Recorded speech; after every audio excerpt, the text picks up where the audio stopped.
जब इनके माता पिता का शासनकाल था, तो ये उस दौर को देखे हुए हैं जहाँ बिजली जाना नहीं बल्कि बिजली आना खबर हुआ करता था। जो एक्सीलेंट मेमोरी में वो सारा दौर वो सारी चीज़ें जो बैठी हुई हैं उसको निकाली है। नीतीश कुमार जी के नेतृत्व में एनडीए की सरकार ने राष्ट्रीय पटल पर बहुत सारे ऐसे बिंदु हैं। आप हैं निष्कर्ष भारत के साथ और मैं हूं मनोज चतुर्वेदी। तेजस्वी यादव ने अभी अभी प्रेस कॉन्फ्रेंस किया है। कल बिहार का बजट पेश होगा विधानसभा में और तेजस्वी यादव ने अपनी मांगों को मुख्यमंत्री से कहिए कि एक तरीके से अपील की है कि जो हमारी मांगे हैं उसको कल बजट में शामिल कीजिए। कहा कि महिलाओं से हम मिले, महिलाओं में खून की कमी है, बच्चे जो हैं बौना हो रहे हैं बिहार के, आखिर ऐसा क्यों हो रहा है, इन तमाम चीज़ों की बातें उन्होंने रखी और इसी पर हम बात करेंगे। हमारे साथ अंजुम आरा है, जदयू की प्रवक्ता। तेजस्वी ने अंजुम जी अभी प्रेस कॉन्फ्रेंस किया है और कहा है कि महिलाओं को 2500 रुपया दीजिए, महिलाओं में खून की कमी है, घर का मुखिया सही हो, तमाम बातें कही जो आपने भी सुना होगा। क्या कहेंगी? देखिए, बिहार के नेता प्रतिपक्ष प्रेस कॉन्फ्रेंस के माध्यम से जो उन्होंने बातें की, निश्चित रूप से वो नेता प्रतिपक्ष हैं जो बिहार में विकास हुए हैं, जो बदलाव हुए हैं, चाहे वो मानव विकास की बात करें या आधारभूत संरचना की विकास की हम बात करें, उन्हें वो सब विकास नहीं दिख रहा है।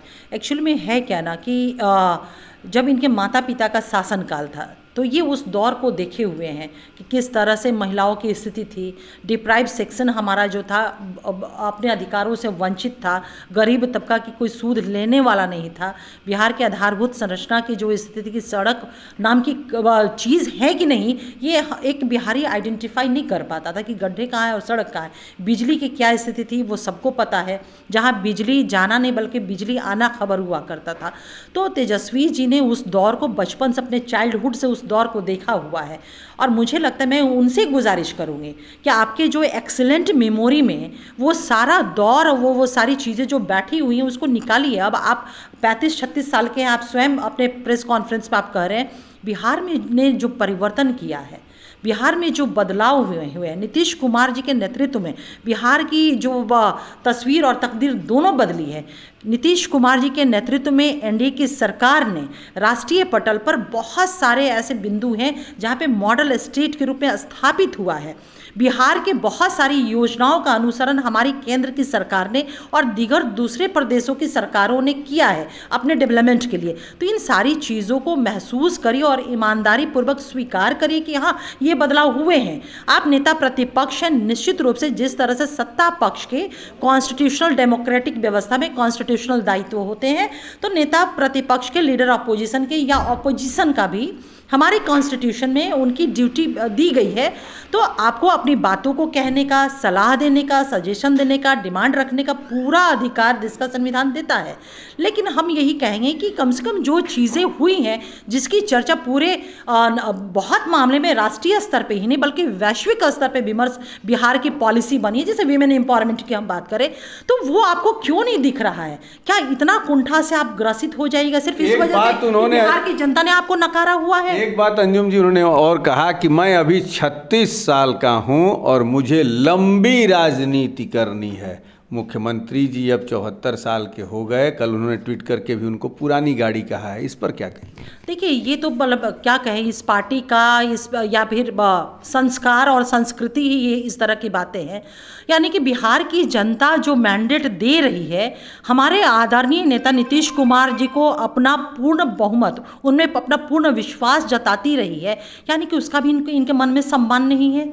आप एक चीज़ मुझे ये बताइए कि डेमोक्रेटिक व्यवस्था में कौन सक्षम है और कौन सक्षम नहीं है, किसका नेतृत्व सशक्त है और किसका नेतृत्व होना चाहिए, ये तय करने का अधिकार देश का डेमोक्रेटिक और कॉन्स्टिट्यूशनल व्यवस्था किसको दिया है? लीडर ऑपोजिशन को दिया है कि बिहार की और देश की आवाम को दिया हुआ है। तो ये इन्हें समझना होगा। ठीक है, बड़ी बड़ी बातें बोलते हैं, 35-36 साल की उम्र की बता रहे हैं, लंबी पारी राजनीति करना बोल रहे हैं, लेकिन इनको भी सीखना भी बहुत है। समझ, स्वाभाविक है, उम्र उनकी कम है। तो अगर कहा जाए ऑन एन एवरेज जो एक उम्र होती है, उस हिसाब से हर किसी को, मैं हूँ, आप हूँ, अपनी उम्र के हिसाब से सब लोग उस पारी को, अपने काम को करते हैं। लेकिन अभी उनको सीखने की और समझने की भी बहुत आवश्यकता है। अब सोचिए ना कि किस तरह से उन्होंने टिप्पणी किया, ये आपत्तिजनक है कि नहीं है। बिहार की आवाम हमारे माननीय मुख्यमंत्री नीतीश कुमार जी पे पूर्ण विश्वास जता करके, अभी बाई इलेक्शन भी, सबसे रिसेंट इलेक्शन बाई इलेक्शन हमारा है, बड़ी बड़ी बातें तो बोल रहे हैं। चारों विधानसभा की आवाम ने सुपड़ा साफ किया ना। लोकसभा चुनाव अभी हाल का चुनाव है ना, क्या कहते थे कि जनता दल यूनाइटेड और हमारे आदरणीय नेता नीतीश कुमार जी खत्म हो जाएंगे, पार्टी खत्म हो जाएगी, भगदड़ हो जाएगा, टूट हो जाएगा, छत बिछत हो जाएगा। बिहार, एक चीज़ जान लीजिए, बिहार की जनता बहुत सीरियस मैनर में, और बिहार की जनता को एक स्ट्रॉन्ग बिलीफ है कि उनका मुस्तकबिल, उनके बच्चों का मुस्तकबिल, इस प्रदेश का मुस्तकबिल नीतीश कुमार जी के नेतृत्व में महफूज है, और इसका हमेशा वो मुहर लगाता रहा है। तो लीडर अपोजिशन को ये बातें समझनी होगी। जो अप्रिशिएबल काम हो रहे हैं उसको अप्रिशिएट करना होगा।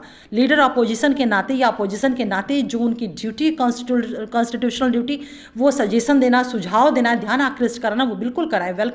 हमारी सरकार वेलकम करती है इन सारी चीज़ों को।